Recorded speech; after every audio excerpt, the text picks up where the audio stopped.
So, what would you say your title is at Troller My Games? staff writer.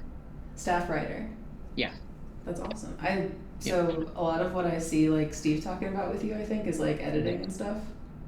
No, I'm definitely a Okay. game designer and a writer. I mean, I have helped him out with, and for a long time, like before we had Jeremy and you and Chuck, and I was the whatever Steve needs done right now, he's gonna have me do it right now. Sure. But my primary position at Trollord is a game designer. I mean, That's as you know, awesome. I'm the only writer right now, which hopefully, knock on wood, will change soon with Amazing Adventures. It's all me. Yeah. Hopefully that'll change. Did you start Amazing Adventures? Yeah, that was back in, oh God, 20 2008 or so, I guess. Um, they used to have their old IT guy was a guy named Jason Alexander, not the actor from Seinfeld. Um, but he went by the handle Break Daddy on their website. Sick. And yeah, it was their old, like, it was back in the days of message boards. So their old message boards he was on, and I got to be pretty good friends with him. And I used to run fan websites back in the days when you actually had to know HTML to program a website. Um, Wow. I I was one of the big guys out there that had fan websites for everything. I had fan websites for Unisystem. I had fan websites for AD&D. Sure. I had a fan website for Trollord for Castles and Crusades. I got into the game, and it's actually still out there. You can go dig it up. It's still out there, and some of the stuff that eventually ended up being in Castles and Crusades and Amazing Adventures is on that site. It's That's all so still up. cool. Yeah. So, Do you remember what it's um, called?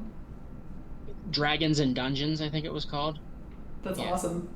Um, but so I got to be really good friends with Break Daddy, and at the time, Steve was just starting to look to branch out the Siege engine into other genres. And the original Star Siege had come out. And it was a hit, but it was kind of not really what Steve was looking for because it both was and wasn't Unisystem at its, or not Unisystem, Siege Engine. I just said I had a Unisystem website. Sorry, I'm You're good. Um, but it both was and wasn't Siege Engine. It was kind of at its core Siege Engine because it had the 12-18 split, but it was very much like a skill package based game and uh, point build, and there was a major learning curve. If you were coming from PNC to Star Siege, there was a major learning curve. What is Star Um, Siege? I haven't heard of that one before. Star Siege was the Siege Engine, was and will be again, was the Siege Engine science fiction game. I guess I should have inferred that. It That's was the super first cool. game. I have a copy here. If I can get it. That's how it goes. Whenever you're looking for something on the bookshelf, it's suddenly like Yeah, in as a I was, different room in a different house. I did, but it should be down there, but it's not there. Oh well. Um, but it was a box set with soft cover books and whatnot. And it was really, I'm not talking ill of it. It was really well designed. It was really good. It just had a major learning curve, and it wasn't really what Steve was looking for Sure. to expand the Unisystem. He wanted something that looked like Castles and Crusades in another genre. So, um, at the time, I had become good friends with Break Daddy, and he introduced me to Steve and Davis and Peter, and they used to have these uh, at Gen Con every year. Them and Joe Goodman would have like these secret booze parties at this bar. I forget what the name of the bar was. It was this bar in the middle of downtown Indianapolis in a basement. Sounds sketchy. I love it. And they were a blast. And he started taking us to those parties, and that's how I started to get to know everybody. Sure. And so he knew me from my website and from the Troller website, and I had been talking to him about this game Pulp Siege that I was putting together that I kind of wanted to do because I figured at the time everything was going to be genre and siege. That was the idea. Um, and he said, "Well, yeah, send it to me, and I'll get it to Steve, and we'll go from there." So I did that, and before long, I heard back from Steve. He said he thought it was great. The concept was great. He still had to read through the manuscript. The concept was great, but he hated the name Pulp Siege. We had to come up with a different name. so so we bashed our heads together a bit, came up with Amazing Adventures. Sure. That sat on his desk for about 5 years. Wow. Not 5 years, 3 years. 2010, 2011. My years are all messed up, but I've it sat gotten on his used to desk. like troll time. It's its Yeah, own time zone. yeah, it sat on Yeah. his desk for a couple years before he got around to it. In that time, I wrote what was to be the only adventure module for Star Siege Wow. to kind of get me started. Um, so that's basically how I got involved with Trollord. Um, That's so cool. yeah. And the Just like, rest, hey, here's a whole game. yep. Enjoy. And a And website. the first printing of Amazing Adventures wasn't even complete, but this, Mm. Is that the very first one? that's the very first printing, and there were only So 50 of these cool. printed. He ran it off to release it at Gen Con. There's not even a rules chapter in this one. You needed Castles and Crusades if you wanted the Siege Engine rules. Sure. But it was kind of, we rushed it to get it out and release it at Gen Con before we did the full first printing, which looked like the current one, but it was soft cover. Sure. Did Peter do the art for the cover? Yes, Peter did. I think Peter did all the art for the original two printings. Was that the first like game you designed? Oh no. I started What the in hell? That's awesome. I started this game design in '99 Okay. with an article for Palladium Books Rifter series for their Nightbane role-playing game, which then turned into Kevin offered me the chance to do a source book based on that article, Mm. and I did it. And I don't want to get into details; they're all out there if you want to read them. But that whole thing ended very badly. I'm That whole sorry to thing hear ended that. very badly. Well, it's water under the bridge now. Kevin and I have Yeah. buried the hatchet, and we're yeah, all is good. Yeah. But it ended very badly, so badly, in fact, that I was going to quit game design altogether. I was just devastated Wow. because I had been a fan of Palladium Fantasy and Heroes Unlimited and all of their games for years and years and years and years. Mm. Um, so what happened that kept me in game design was two guys that also were former writers from Palladium. One was Bill Coffin, who I'm still friends with to this day, and the other was Steve Trustrom, who runs Misfit Studios. They both called me up when they found out what happened to tell me, you need to understand none of this is your fault. You're not the first one this has happened to, blah, blah. And Mm-hmm. Steve, he'll always have a special place. We had a little bit of a falling out over some political bullshit many years ago, but he'll always have a special place in my heart because he called me from Canada on his dime. And that was back in the days when it was not cell phones. It was, you were going to be racking up Yeah. hundreds of dollars in international charges and talk to me for like 2 hours Wow. on the phone. So yeah, Steve Trustrom is aces in my book. He's a wonderful guy. So they got me interested again. They kind of reignited my passion. Not long after that, I talked to you about the fan sites I Yeah. had one for the Unisystem because I was really into witchcraft and All Flesh Must Be Eaten and the Buffy the Vampire Slayer role-playing game. What is Unisystem? Unisystem it powers those games: All Flesh Must Be Eaten, Witchcraft, Armageddon, Okay. Buffy the Sure. Vampire Slayer, Army of Darkness, Ghosts of Albion. Eden Studios, it's their house system. Gotcha. Um, I don't know if you've ever played Cyberpunk 2020. I've played Cyberpunk 2077. Okay, so Yeah. Unisystem is similar, but way, way simpler and more streamlined. It's the Okay. same idea of a D10 plus a stat plus a skill, and in the Unisystem, you're always trying to get a 9 or better. Cool. Cool. But I had been a big fan of theirs, and I had a fan website for that, and I had a bunch of supplements that I had put up because I had been running a Buffy the Vampire Slayer RPG campaign, which I'm Mm. still running to this day, 23 years later. Got it. The same one. Yeah, same one. Three of the people in the group are still in that were in the original group. So yeah. That's awesome. Um, but somehow or another, George, who owns George or Alex, the owners of Eden, one of them got Mm. wind of this website, this fan website, and on it I had a fantasy supplement for how to use the Unisystem because it was like modern horror it was focused on. Mm. And they contacted me and said, "Hey, would you like to take that fantasy supplement and turn it into a source book for our All Flesh Must Be Eaten zombie role playing game?" Sure. So I got in with Eden and I wrote several books for them. I worked on Buffy a little bit here and there. Um, and I loved working for Eden. I would work for them again in a second. If George came back to me tomorrow and said, I need you to write a source book, I'd be there. Right. Um, what got me to move from Eden? Eden was kind of um, slowing down in their production for a while. George was focusing more on he owns a game store called Zombie Planet in New York, and he was focusing more on that. And things were just a little slowing down. And the the thing happened with Amazing Adventures, and that was the first time somebody had ever come to me and say, "Hey, we're going to give you your own core game." Sure. So that was when I came over to Troller. But over the years, I've written for Eden, Palladium, Misfit Studios, Goodman Games. Oh my God, Iron Crown did do Harp, bunch of others. My brain's not calling them all forth Sure. now, but yeah, I've written. I always like to joke to people that I am the most successful game designer that you've never heard of. So Yeah. yeah. God, I have so many questions. Like, I guess what's the beginning? Like, when did you very first, like, start getting into tabletop RPGs in general and writing in general? 1979, I was 5 years old.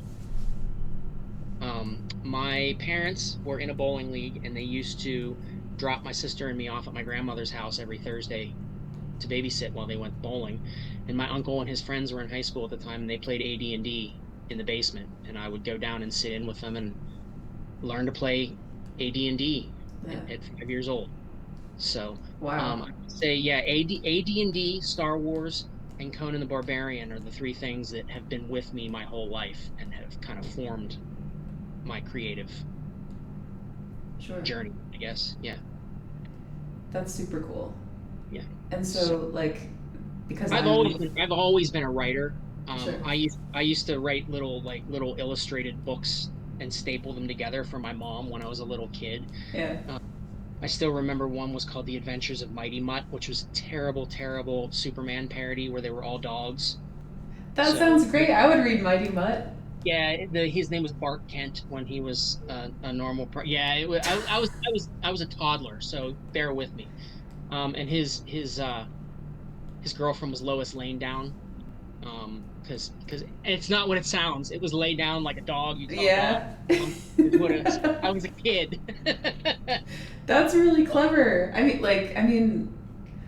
Honest to God, like, that's really cool. So unfortunately, that burned up in the fire when my parents' house burned down about 8 years ago.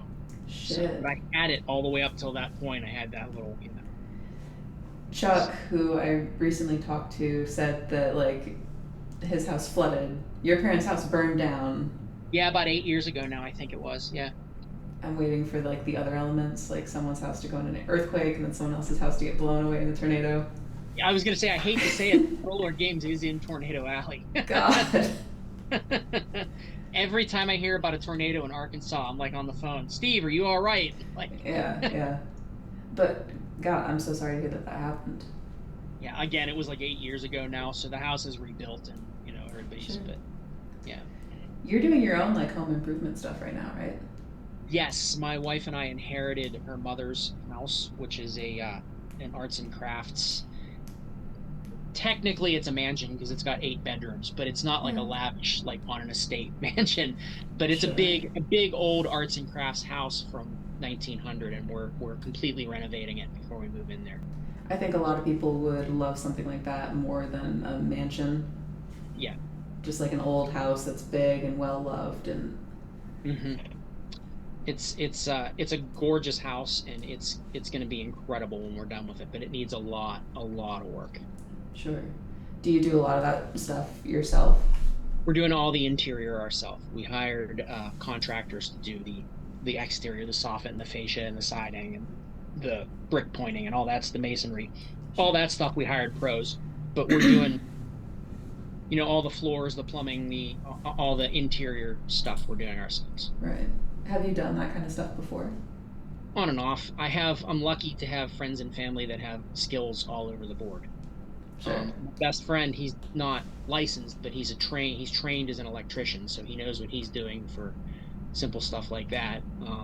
Cool. And yeah, I, I have a handy, very handy father who has done just about everything in his life. Yeah.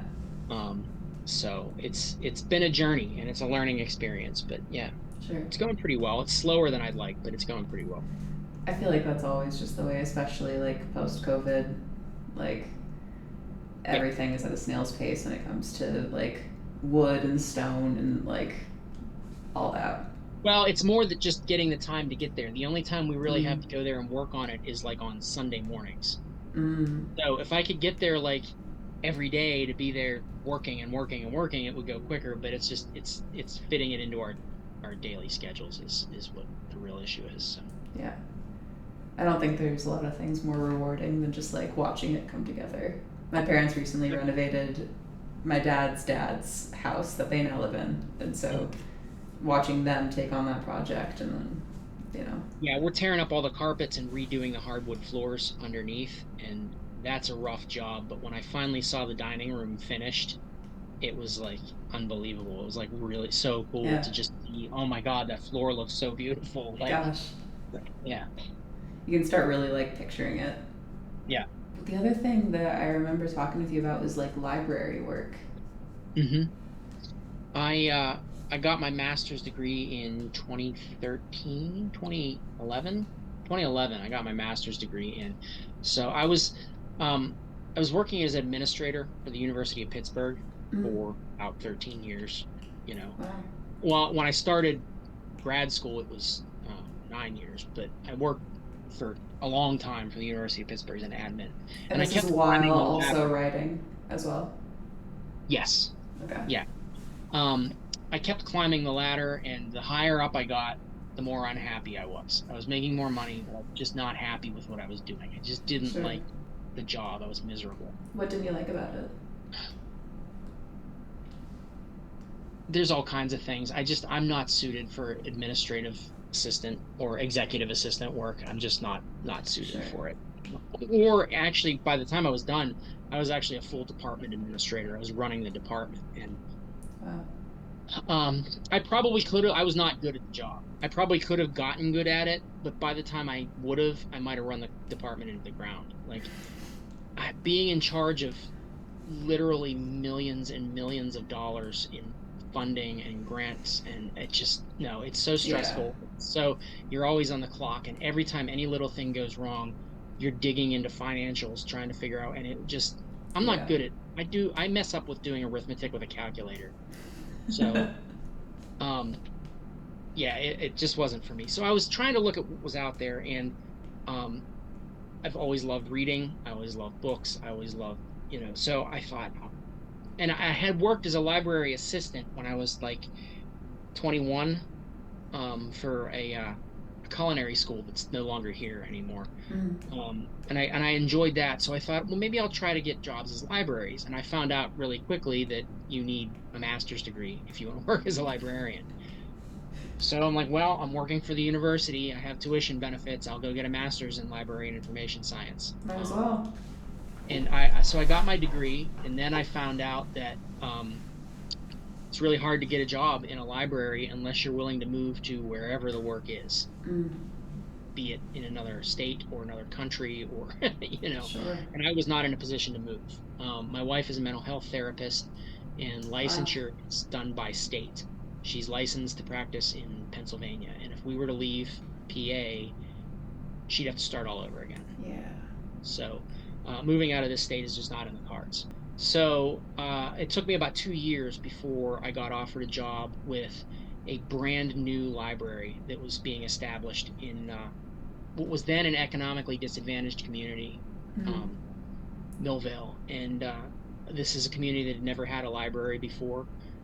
And I couldn't I mean, who opens new libraries these days? Yeah. Like Yeah. that's just to get in on the ground floor and help somebody open a library and then grow it to get into the local library consortium. Um, it was a challenge that I couldn't turn down, and I Sure. absolutely loved it. My focus was children and youth services when I was in school, Mm. so I loved working with the kids, especially the teens. And Yeah. in fact, one of my kids who, when I left the library, I obviously never talked to most of these kids again because you're in your, I was then in my 30s. You can't be reaching out to like 15-year-olds and going, "Hey, how you doing?" Um, Yeah, so a little I bit. never really talked to any of those kids again, but I thought about them all the time. I wonder what happened to so and so. I wonder if, what did they do after? Because they're all grown-ups now. What did they do after? One of my favorite kids just reached out to me on Twitter the other day. He's in his mid 20s now. Yeah. Just he saw me on Twitter and he wanted to say hi, and I was so thrilled to hear from him. Yeah, it was really really cool. Those Uh, are the best moments.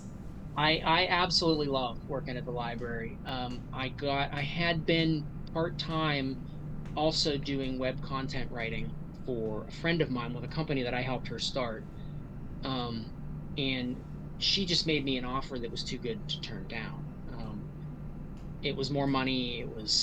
I had no benefits at all at the library because they just didn't have the money to pay any Yeah. benefits. So it was paid time off. It was some benefits. It was more money, and it was completely work from home, and I just couldn't turn it down. Right. So with heavy heart, I left the library to take that job.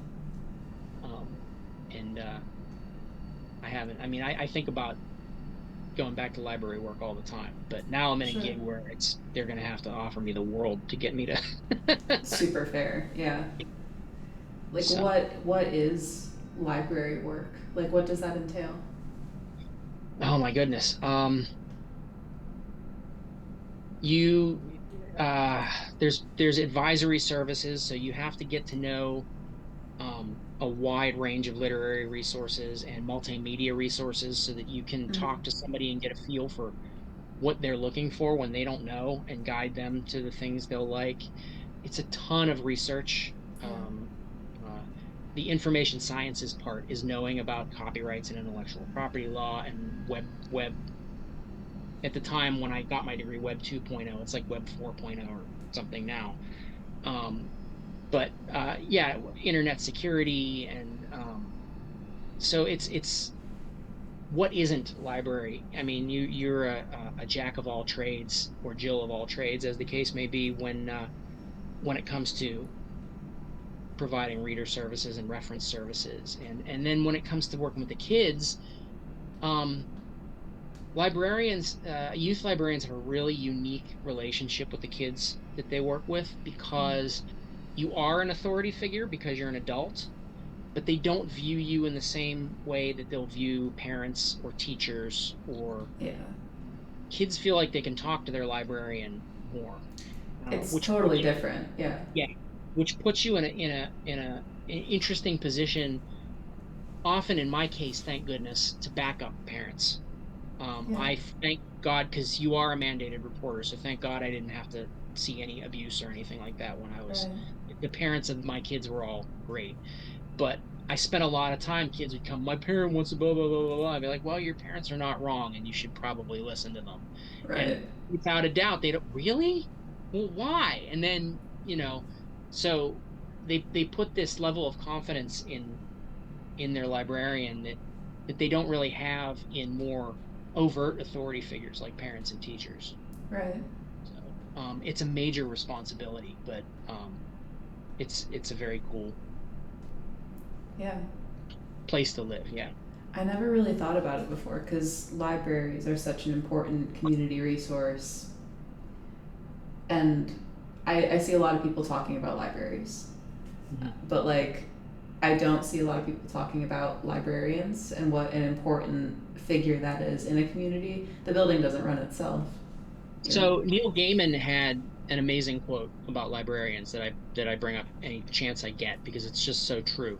Yeah. He said, if you ask Google a question, you'll get 1 million answers. If you ask a librarian the same question, you'll get the one right answer. Something that I've been thinking about a little bit with like all of the Gary Gygax stuff in the works. Mhm. Because the question that I've been wanting to ask is like, why are certain resources in books more valuable than just like a Google search? And like, it's because conversations are not replaceable, and being able to walk up to somebody and ask them a question and get their answer and years of experience, I Yeah, hope, like, I'm definitely afraid of people losing sight of the importance of that. especially with AI, with this generative AI crap. God, it's so scary. Yeah, it's absolutely terrifying. Yeah. And I saw, and I can't, I'm going to butcher this quote. I just the other day, I saw somebody talk about how AI cannot create. It's the one thing that it cannot do. All it can do is steal other people's stuff and rearrange it in a way that appears unique, Yeah. but doesn't actually have any soul or true creative drive or thought behind it. Only humans can actually create. I would agree with that. Yeah. I guess, like, And actually, I lost my last job because of AI, because of this generative really, stuff. Yeah, I was laid off jeez. out of the blue. I logged into work one Monday morning and was told we're getting laid off, and it's because AI isn't going away, and we're losing clients because they're all going to AI. That Um, is terrifying. and I have a buddy who you want to hear even more terrifying than because we've all known that writers and artists are in danger from AI for some time now. Yeah. My best friend is a computer programmer and he's terrified for his job because AI can write computer code faster than humans can without making errors. And that's scary, not only because it's true, but because, as he puts it, once you have the thing making the thing, that's when the thing starts to get really dangerous. Yeah. Oh, God, that just rocketed into my brain. I saw this on the internet. It was like a couple of years ago. Mm. So I don't know, like, A, if this is true. It's, it's been years since I've seen the story, but there were two AI personalities that this research group put together and had them start talking with each other. And they created their own like language to communicate with each I other. heard that. Yeah, And they had to shut them down because, like, they didn't know what they were what the saying to fuck? each other. Yeah. It's almost Yep. tragic. It's hard not to humanize it. It's like, oh God, what if, like, We all desperately hope that AI is going to end up being R2D2 and C3PO, but in yeah, the end, it's probably going to be more like Skynet. oh yeah, Ultron and Yeah. crazy stuff. Amazing Adventures leans science fiction. Is that right? So Amazing Adventures started off as pulp, Okay. 1920s to 1940s pulp. That's what it started off as. But and this is kind of on me because I'm steeped in the pulps from the time I was a kid. I started one of my earliest, well, not earliest, but once I was able to read more grown-up level books, pre-teen age, I Mm-hmm. read the Conan ace paperbacks that my dad had given me. And then I read Sherlock Holmes, and then I read John Carter, and then I read H.P. Lovecraft. So Yeah. um, to me, I always understood that the pulps were not just Indiana Jones. Mm. The pulps were genre fiction. They were the beginning of genre fiction. The Yeah. pulps had science fiction, they had horror, they had fantasy, they had.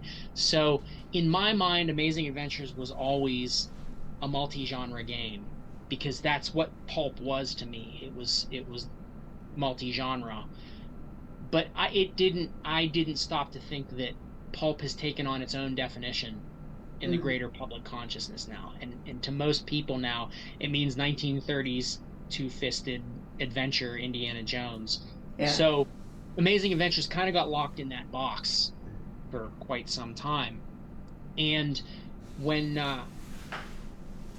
we got to the fifth edition one, which I pestered Steve for since the day 5e came out. I pestered him to do a 5e version of Amazing Adventures because nobody had modern games, Mm. and I think he took a long time to get around to it, and I think we took too long because by the time it came out, people had been doing modern, you know.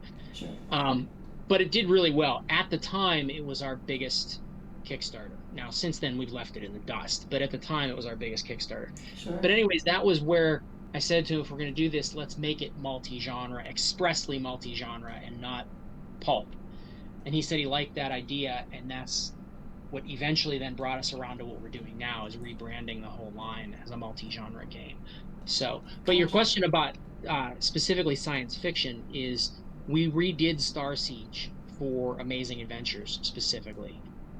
And the idea was to create the science fiction book that you could, if you were a fan of Castles and Crusades, Amazing Adventures, you can be up and running in 10 minutes flat. So Sure. we did that. It's never really been completed. It's it works for what it is, which is like a 90-page source book for Amazing Adventures. Mm. We really want to take it and blow it up. Steve wants, as of now, he wants a 128-page hardcover sci-fi source book. So Wow. that's upcoming. That's Um, exciting. if you put this out in the world, I want everybody to know it's not in active writing and development yet. Don't accuse us of vaporware. It's in the future. It's soon on the docket, but we're not in there yet. Sure. But yeah, it is. It's going to be cool when it comes out. I was gonna ask, like, I don't like. I've had this question kind of like in my mind of like if people that write a lot of science fiction might be more or less worried about like AI and the development of it. I mean, But I think it's hilarious because science fiction writers have been warning us about this shit for decades, and everybody's ignoring yeah, it. Everybody's taking the exact wrong message. as Oh, usual, I love the right? Terminator. I'm going to create Skynet. Why? Don't do That's a that. cautionary tale, There's a not a million reasons not to. yeah. And that's Mike Pondsmith, who is the original writer of Cyberpunk. I think Cyberpunk. He said recently that Cyberpunk was meant to be a warning, not a goal. I don't want to live in the cyberpunk world Yeah, personally. I'm cool yeah, with all my bits. I don't need like metal implements and crazy right. shit going on. Blade Runner is not a cool world to live in. Look, everybody lives in squalor, you know, Ooh, there's a question. Is there like a fantasy? I'm sure you've heard this question a million times. But is there a fantasy world that you would live in? that I would live in. Yeah, they're all like dystopian and awful. They are actually. I mean, any high fantasy world, Aired, I would live in because there's places in Aired that are perfectly safe and good places to be. Air is Um, chill in certain Forgotten places. Realms, Forgotten Realms is a pretty awesome place to just be a person in, even if you're not like one of the big adventurers, you know. Yeah. Um, so yeah, I mean, a fantasy world. I think if it was a high fantasy world, Middle Earth, pre Mm, Sauron or post Sauron, Middle Earth would be a cool place to be. yeah. Um, if you've got places that have healing magic, you're good to go. I mean, like, You're it's the set. one the Yeah. one thing that none of us, and I don't think we ever will, because as soon as we try to, it all falls apart. None of us address why everybody isn't immortal in fantasy settings, because healing magic is just everywhere. Like, I like the trope personally of like the very American thing where it's like so expensive. Only the fabulously wealthy yeah, can get like magical healing. I think that's. I mean, true. And when you consider that there's what, one cleric for every 1,000 people, and they can only cast so many spells a day, they don't have the healing magic right. to do take care of everybody. So that's the obvious answer. Yeah. Do you have like a favorite class? We're getting into Very the really like the rogue. cliche questions now. I'm a rogue guy. I've always Yeah. like all-time favorite character, which I played from the time I was a little kid in AD&D all the way up into third edition. His name was Di Blackthorn, which was a name that I stole from GURPS. Um, GURPS. yeah. It was Di Blackthorn was one of the sample characters in GURPS second or third edition. What's GURPS? GURPS, the generic universal role-playing system by Steve Jackson Games. Okay. It was huge in the 80s. And it was the first generic, like, here's the core rulebook and you can play any genre you want Mm. with it. Um, Not my favorite system. It's a little clunky. It's a little quirky. It's a little rules heavy, but it did what it said on the jacket, and it was wildly popular for a long Yeah. time. But anyways, I stole the name from one of their pre-gens, and he was a chaotic neutral gray elf, hence my name, the Gray Elf online. He was a chaotic Oh, cool. neutral gray elf thief magic user, uh, who had an immortality complex. He thought he couldn't die because he cheated death so many times. He was convinced Wow. he couldn't die. So he got his party in so much trouble because of that. It just he was the I'm doing the thing while everybody's going, don't do the thing. I'm gonna do it. It's cool. I'm gonna do the thing. It's all good. Do Yeah. any moments like stand out? From that character, Yeah, Yeah. we got called by a wizard to. I don't remember what happened, how this played out. I just remember that I didn't die, and I probably should have. But we got called by this powerful wizard to undertake some sort of quest to go get something, retrieve something for him. And I just started going around his study and pulling books off the shelves and sticking my head in sacks and just openly looting and Yep. just because there was cool stuff and I wanted to mess with everything. Why And not? You know, if you can't I'm pretty die. sure I got zorched pretty bad, but I didn't die. I did not die, and that just contributed to his Yeah. reality complex. So yeah. I feel like if I couldn't die, I'd probably if I knew I couldn't die. Well, he just thought he couldn't die. He could die. He could die just like anybody else. He just Did thought he? because he just had he was my dad used to say he was born with a horseshoe up his ass. Is how my dad used to say Oh my god. it. He just luck always went his way. So That's awesome. Like, what was it? Did he? I mean, did he ever die or? at some point in time I just stopped playing him, and I don't even know Sure. what any of his character sheets are at this point in time. I could put them back together in my head if I had to, Sure. because I played him for so long. But yeah, I don't know whatever became of his character sheets or anything like that. I just stopped playing him. But aside from rogues, I enjoy playing rangers a lot. Um, Mm. I've never been big on spellcasters because I don't like the resource management aspect of it. I like That's characters that, super fair. yeah. Um, so yeah, rogues and rangers are probably my two favorite classes. Although one of my favorite characters I ever played was in second edition. I had a dwarf cleric who, in second edition, they had these things called kits, which were things that they were kind of like templates that you could attach onto your character class to customize it. Mm. Okay. So instead of a barbarian character class, you would take the barbarian kit and put it onto the fighter class, or there was a barbarian kit for the cleric. So I was a dwarven cleric with the barbarian kit Sure. on there, who spoke broken common. Um, Nice. yeah, and absolutely hated elves because he was a dwarf. Absolutely hated elves. My sister was playing a pair of elves, which is another long story unto itself, because one of them was so socially non-functional that he needed somebody to watch over him. So she created a second elf, which was his sister. That's interesting. And so Yeah, she was primarily playing she was the sister. primarily yeah. Well, no, she was primarily playing. His name was Paramus, and Okay. he was after Paramus, New Jersey, and he was chaotic neutral, but completely unhinged and completely unmanageable. And his sister Eve was lawful neutral, so she kept him on a Sure. leash, basically. But he hated elves so badly that anytime either of them got hurt in combat, he made them pay him healing magic.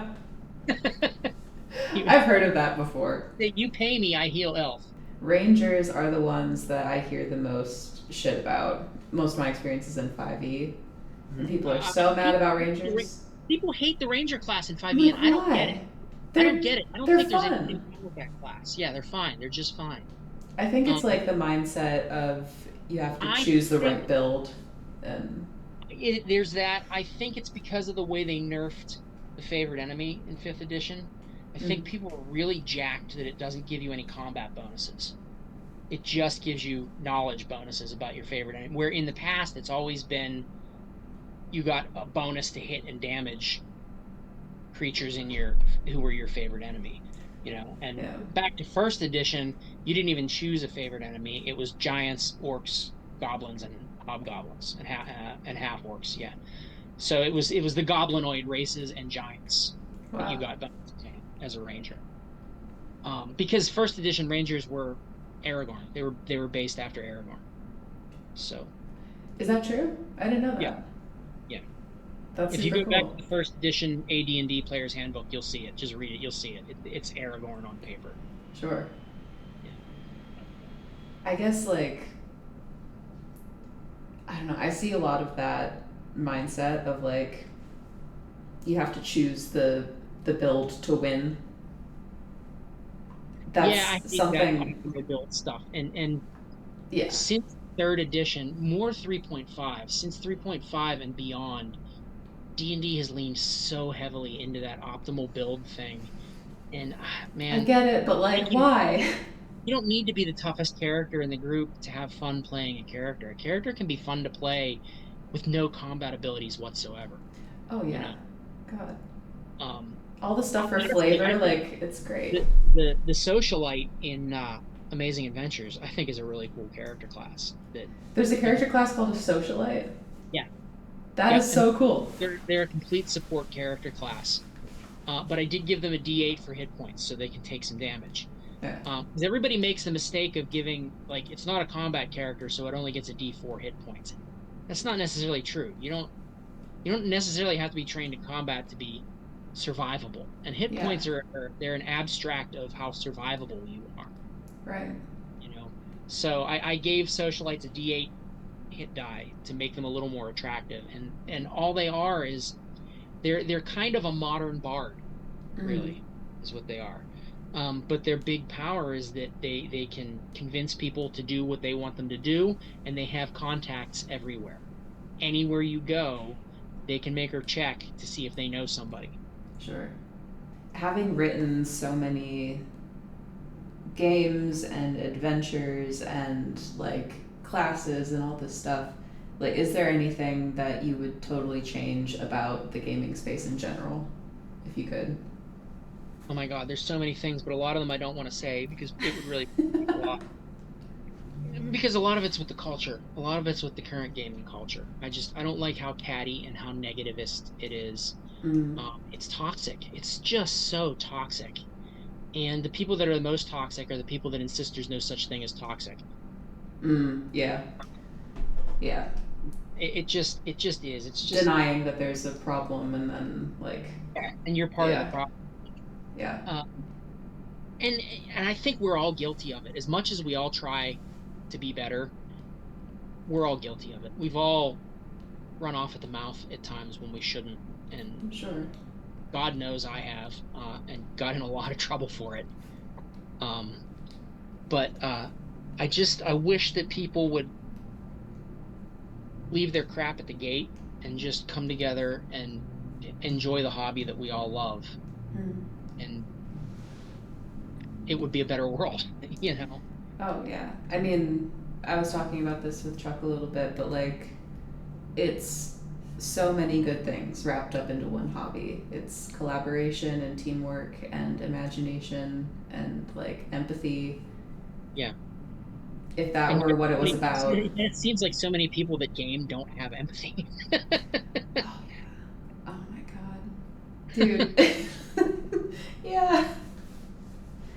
But it's the most important thing. And I don't know, like, I don't know if you share this with me, but I feel like tabletop gaming has absolutely made me more empathetic and like open to hearing other people's stuff. And I don't know if I can say it has or hasn't for me, simply because it's always been a part of what I am. sure. Like, for me, there was never a time that I really remember that I wasn't a gamer. So Right. was it gaming that made me more empathetic and accepting of people? I don't know. I honestly don't know. I'd love to say that it was, but since it's always been a part of me, the best I can do is probably from what other people have said that it's done for them, Yeah. but I can't say for sure because it's always been there.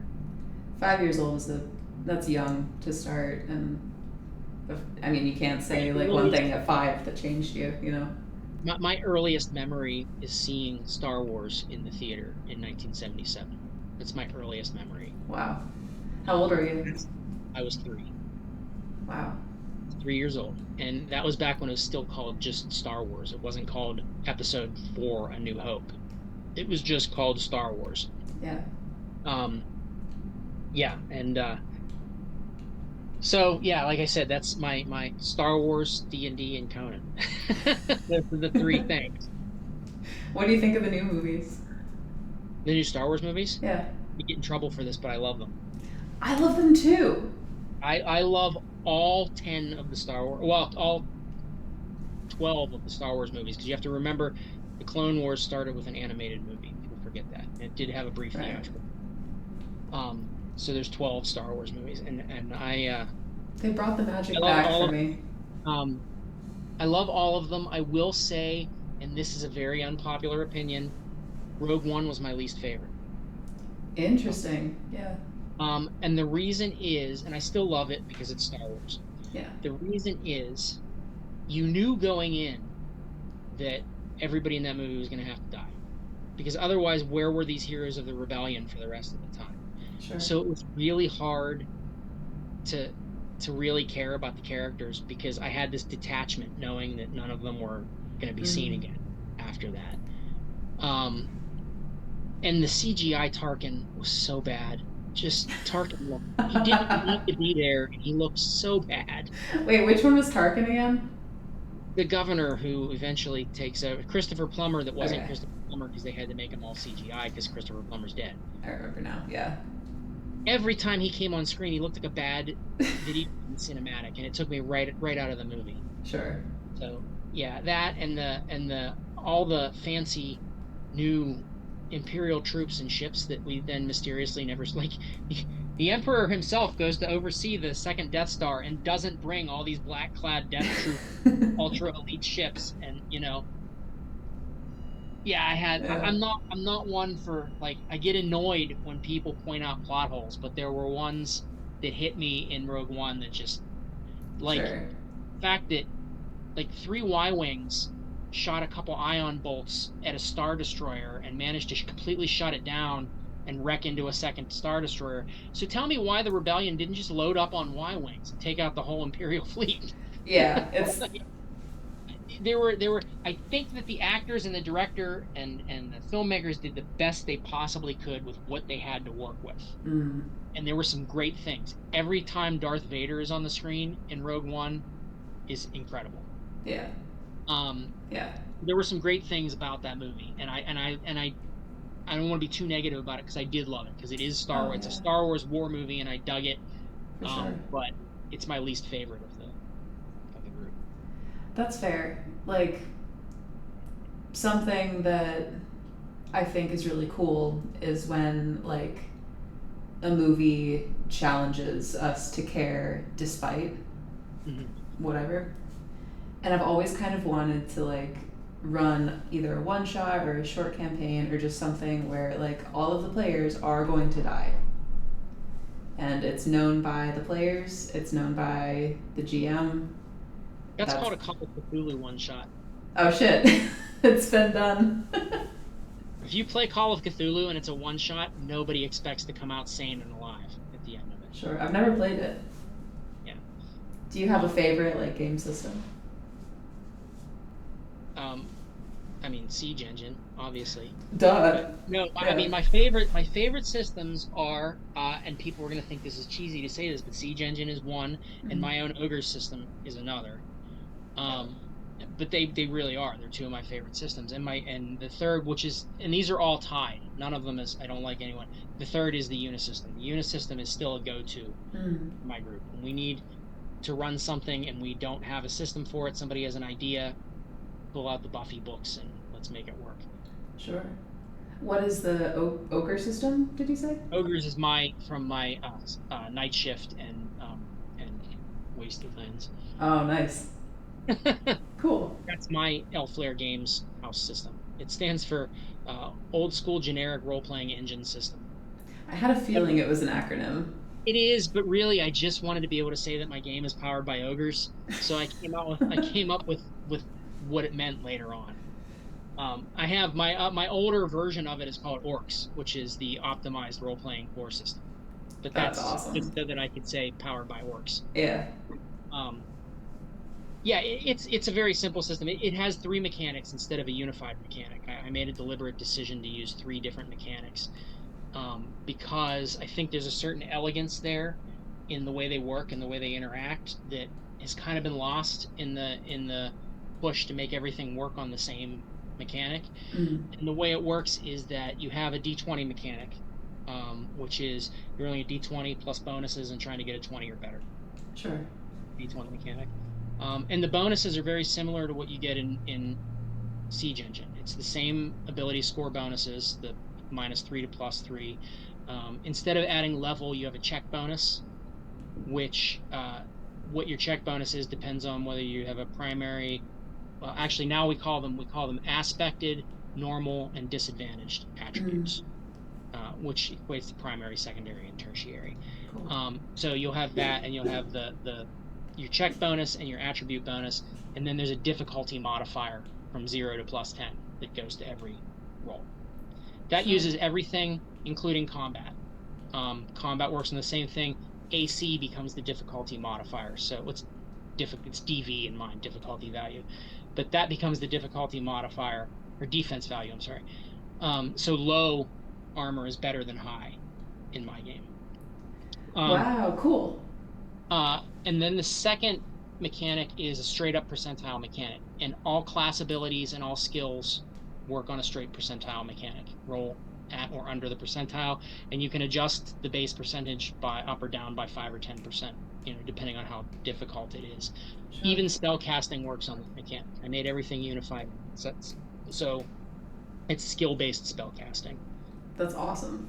I'll take any excuse to use the percentile dice more often. And then the third mechanic is for the GM only, and it's called the Rule of Two. In old school D&D, this was baked into the system, but it was never really codified in this way. So in old school D&D, if you were an elf and you walked past a secret door, you had a chance of 1 or a 2 on a d6 to notice that there was a secret door there. If you weren't a thief and you wanted to listen at a door to hear noise, you rolled a d6, and on a 1 or a 2, you could hear what was going on. That's the Rule of Two. Anytime something needs to happen that the GM doesn't have another easy rule for, you pick a die, you throw it, and you look for a 1 or a 2. Sure. That's nice and simple. Yeah, those 3 mechanics then give the players a very quick visual representation of what's going on at the table at any given time. So it cuts down on if a player's not paying attention and they suddenly see somebody rolling a die and they go, well, wait, what's she doing? Can I do that too? Can I try to do that too? If she's rolling percentile dice, well, she's clearly doing something that's specifically dedicated to her character class, right, her skills. So probably not. If you do it, it's going to be an attribute check, and you'll get less information, and it'll be harder, and what. So that's kind of the way they all integrate together. So sure, that's my house system in a nutshell. Are there any books that are out there right now that you could play Ogre system in? Yeah. Night Shift, Veterans of the Supernatural Wars, and Wasted Lands: The Dreaming Age. That's so cool. Yeah, both are out now, and both are in distribution, and you can get them from elflair.com, my website. I am about to crowdfund our science fiction game in May. Ooh. It's called 13 Parsecs, Adventures Beyond the Solar Frontier. And we can go to your website for updates on that? Mm-hmm. That's sweet. Yep. Well, I mean, that's actually kind of perfect. We're about out of time. And I think that's a perfect note to end. Thank you so much for your time. This was so much fun. Yeah, it was awesome.